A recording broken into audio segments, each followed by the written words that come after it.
very important. Okay, alternative ways of representing your frequent item sets. So this alternative ways becomes very important. So in the previous class, I think yesterday's session, you saw about 2, 3. Okay, 2, 3. Basically, you saw about a lot of things, right? First one was with regard to, I think you can see it in the slide itself. Okay, the three types of things which you saw in the previous class. This one, general to specific, specific to general, and of course the biconditional aspect of it. So these things is what you saw in the previous class. So again, I'll just zoom in the screen. Yeah, now it's fine. See, this is what you saw in the previous class. So is that the only thing? No, there are still more few things that to be learned. Okay, which you are going to see today. Probably we are going to wind up the sessions, after we are able to see that. Okay, it's a Saturday session, not be taking more than 30 minutes. Okay, so please make sure that you sort of understand. Again, lots of diagrams, lots of things which you have already studied, which are sort of coming through again. Okay, so let's go and check about this. What are the things that you are sort of looking out here? The next thing is, you saw 1, 2, 3 and all. So next thing is with regard to this one, equivalence classes. In that you have your prefix tree and your suffix tree and all. Now what is this, or what is the way of sort of dealing with this? It's a very simplest of way if you sort of understand things. Okay, now you can see, I'll just show the, so first see the diagram of it.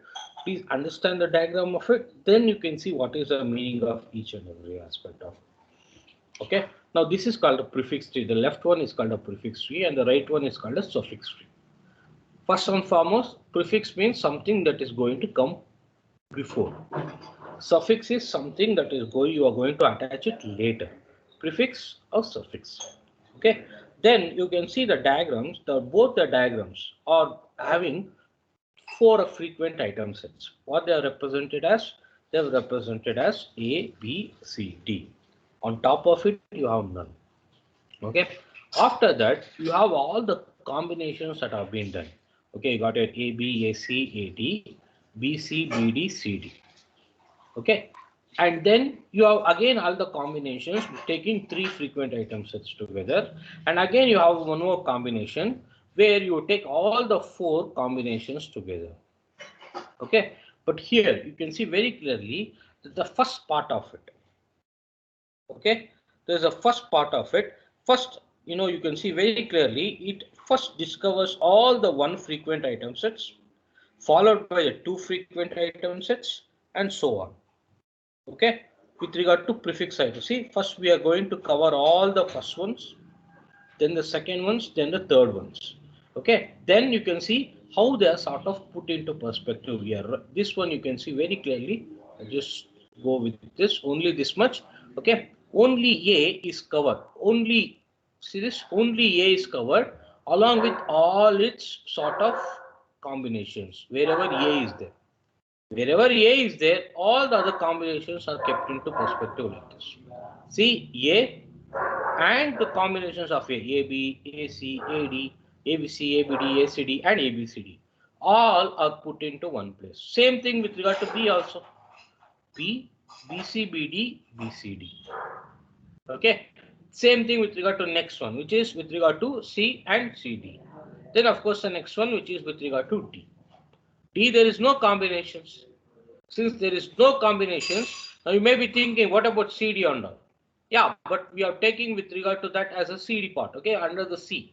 So this, since there is no combination here, there is no DA or DC or like that, you sort of taken that from under A perspective only. This is what the segregations when it comes to prefix. Okay, prefix tree, which basically means you're going to go with the first one. Whatever the things are there, you're going to go with the first one. Then at the later part of it, nothing will be there. Now, if there is a opposite of prefix, it should be suffix. Okay, how do you think that is done? You are going to go with the last one. Why it's a last one? Because the name itself says suffix. So you're going to come from the last place. Okay, from the last place means you see D, D is taken right here. Okay, right, I'll try to write it here. Now this is fine. Okay, see this is D.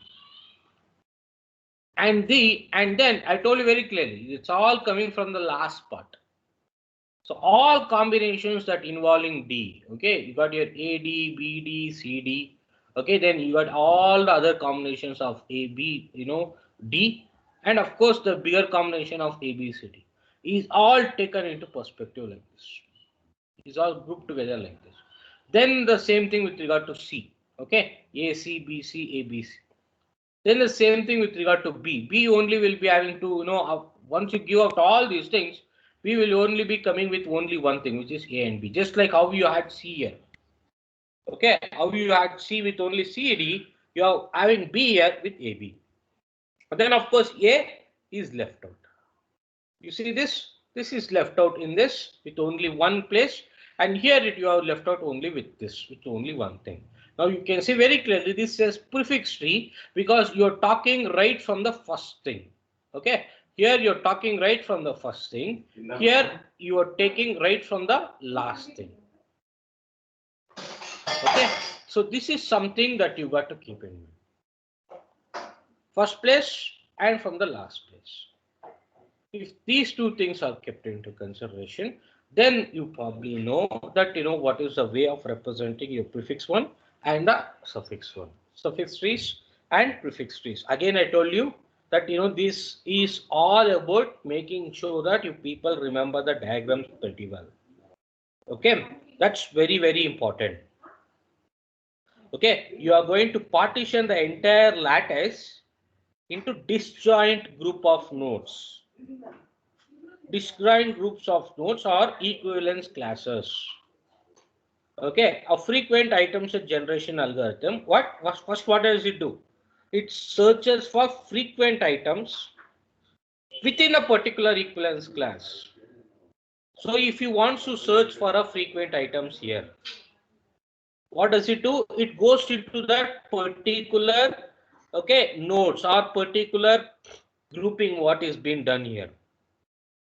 First it will search there before moving into another equivalence class. So first, if I want to search for a frequent item sets, first I will always go with A's nodes, okay, A grouping. It will search here, then only it will go into B. Okay, as you can see very clearly of how it's all doing done.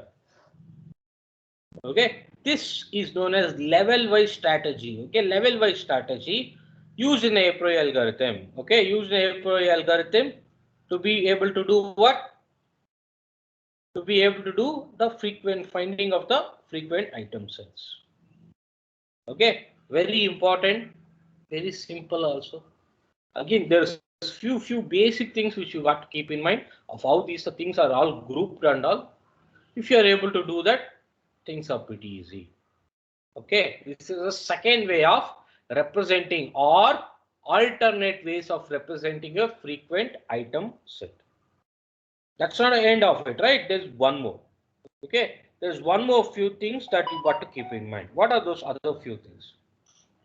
The a priori algorithm can even be sort of implemented or it can be represented using the ones which you have already studied, DFS, PFS. Probably DFS you would have already studied, okay, in your fourth sem DA. But again, I don't know how many of you sort of remember it because you people didn't had any exams with regard to DA, right? It was last time, this time. Last year, this time. Okay, you didn't had any exams, so probably you didn't study that well, or probably you remember. Okay, but my suggestion is, please, if you got the time, please go back and study DA once again. Okay, along with data structure, DMS, your maths, everything. Of course, in fifth sem you have computer networks. Please study that. You have in fifth sem you are ATC. Please study that. Okay, DBMS. Please study that. There are few subjects like this which are core subjects, and these subjects are really going to help you when it comes to your GATE preparation. Okay, so make sure that you people are studying it. Okay, and because you people have already studied it, so what is my suggestion is, you go to the NPTEL place. Look into these courses. Look into anything, something that is new which you have already studied, which you have not studied. Okay, try to learn that, and then most importantly, go into the assignment sections and look into what and all are the assignment way of asking questions. What and all questions are coming through there. It will really help you for your GATE preparation. Okay. See, if you start from now, probably you will be able to somehow do it. If you think of doing it, maybe I don't know, maybe 1 month or 1.5 months before, once you after you apply for all the exam and all, I don't think so it's going to work. It is not that easy. Okay, so all those people who are interested or want to clear it, it will really help you. Okay, see, it brings you new that what is that weight for your resume. Okay, all this STPs, that this and all whatever you attend in college, unless and until you get knowledge from it, it's not going to help anything. Okay, webinar, workshops, all these things. Okay, unless and until you get knowledge from it, it's not going to serve anything. Okay, those certificates don't fetch anything. But when you have something like an NPTEL certificate, okay, something like GATE cleared with so and so, I'm not saying you want to, you got to be toppers and all. If you can clear the GATE, okay. See, there's few people who had come close, your seniors, but couldn't do it. Okay, so if you can sort of clear GATE, that will be a very good aspect of putting in your resume. Okay, that will really do well. So make sure that people are start off looking for it. Okay, yeah. So let's go for the next thing. What is this depth first search and breadth first search? So what is it basically? First one, the diagram what you're seeing right here is known as breadth first search. Breadth, not search, sorry. Okay, see again we go back to the depth. It's not breadth first, it's representing the A-priori algorithms in terms of breadth first. Okay, so what does it do? The A-priori algorithm, whatever that is there here, traverses the entire lattice in a breadth first manner. Okay, breadth first manner, and what does it do? It will discover all the frequent 1 item sets, followed by 2 item sets, followed by 3 item sets, and so on. Okay, this is with regard to the first one, the first important one, which is with regard to breadth first. So first, what does it do? What's the meaning of breadth? You are going to look into the number of transactions. So I'll tell it right here. I'll take this, example right here. Okay. So if you take this example like this, how do you think it will be working through and all? I was talking about having a breadth first search. Okay. So if you take a transaction, each and every transaction comes like this, right? It basically comes like this. So what does these things represent? These things will be representing your transactions ID and all. Okay. And of course, these things will be representing your items. So what does it do when it comes to breadth first search? It searches for the breadth, every breadth like this, like this. It searches for a breadth like this to figure out the frequent items, the ones that are coming together every time. Okay, those things are grouped together. That is what you can see very clearly here. Okay, what they are doing, they are searching the breadth wise of it. How do you make out? You can see the make out of it. Why it is going up like this? You can see these things, the ones that are fully dark right here. Okay, the ones that are fully dark right here. These things are known as what? These things. Okay, I was talking about. These things are known as frequent items. Okay, they are known as frequent items because we are talking about the breadth here. You can see how they are getting covered here. Okay, very important for you to sort of remember. Now what happens in the other aspect of it? Now, what is the meaning of other aspect? Okay, the other aspect basically comes like this. Instead of going breadth for each transaction like this, they go into the depth like this. Okay, they go into the depth like this to figure out what? Again, they're going to figure out the frequent item sets only. Okay, and in here, when you're going depth here, what is the meaning of this? First here, then here, then here, then here, like this. Okay, they are going into the depth to figure out the frequent item set. That is again represented in the way that you see here. Okay, that way you can see right here that you can see very clearly. Okay, the number, see, this one is all about like this. I think it's visible. Okay, this one is all about like this. So get to know the difference between these. Now you can see very clearly, again we are talking about the depth one, but the depth has sort of increased. Here it was, if you take this as level 0, 1, 2, 3, we're talking about level 0 here. So 1, 2, 3, 4.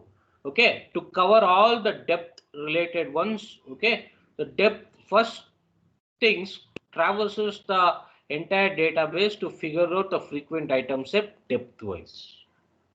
Okay, this is something that you need to keep in mind. Very important way of representing things. Okay, breadth first versus your depth first thing. Now, is that the only thing? No, there's one more. Okay, there's one more way of representing things. What is that one more way of representing things? See this is again a depth first search. Example for your depth first search. Okay, you can see very clearly. What is the the value that you're going to start? The null. Okay, see this is with regard to A, B, C, A, D, everything combinations. Then we are going into the depth of B. Okay, you got your B, C, D, and you're putting all those things perspective here. Term sets using your depth first search. Okay, now before we move into the next part, there is one more thing. I think probably that's not there in your PPT here, which you're supposed to know it. Okay, what is that? It is the way of representing your transaction data set. Now I think very few, very not few, very long back, when probably we started with what is known as data warehousing aspect of it, I talked about a thing called transactional data. Okay, what was this basically? It was talking about what and all data that you're supposed to get, or the data which you will get with regard to transactions. Okay, so representation of transaction data set. How do you think it will be? I'll take one example. Okay, and we'll try to first write what is the way of writing it, and then we'll tell you what is it basically. Okay, so you got your first thing is, if the data is like this. Okay, the data is basically like this. You got your all, the first one will be representing your transaction IDs, right? TID is always transaction IDs. Then obviously next thing is you will be having your items. Okay, now if the transactions are like this, so I'm going to write that. Okay, see, the transactions obviously will be coming like this only 4, 5. How many will be there? 6. Then one more, probably 7. Is that enough? Probably enough. Okay, I'll just write the entire thing itself. Okay, 8. So I'll write the entire transactions, and then I'll tell you what is this basically. Okay, it's a very easy, but something that you need to sort of remember. Okay, so you got your 9. Don't write like this when whatever you see here. Okay, in exam, don't follow the way I'm writing it. Okay, you need to write it neatly. That's very important. Okay, these are the items that are brought. A, B, E. You got your B, C, D. Then C, E. Then the next one is A, C, D. So A, C, D. Then you got your A, B, C, D. Okay, then you got A, E, A, P. So A, E. Then you got your AB, then again ABC. Look into the ones, okay? The ones that are coming through everywhere. Be careful with the way that what is the most frequent item sets. People will ask you most frequent items based on this. So you know what needs to be done. You know what needs to be implemented. You need to implement what is known as a priori algorithm. First, what you need to know, you need to figure out what is the values that you got with regard to single values of A, B, C, D, and how many items are there? Up to E, I guess.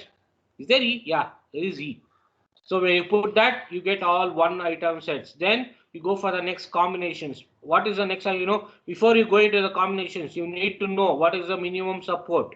Minimum support, if it is taken as 2, okay, probably E will not make it. You can see E is coming in only 1, 2, 3. Ah, it's coming.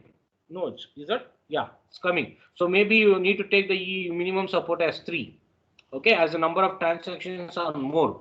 You can see they are close to around 10 transactions and the items are close to 5. Okay, so you can take the minimum support as 3.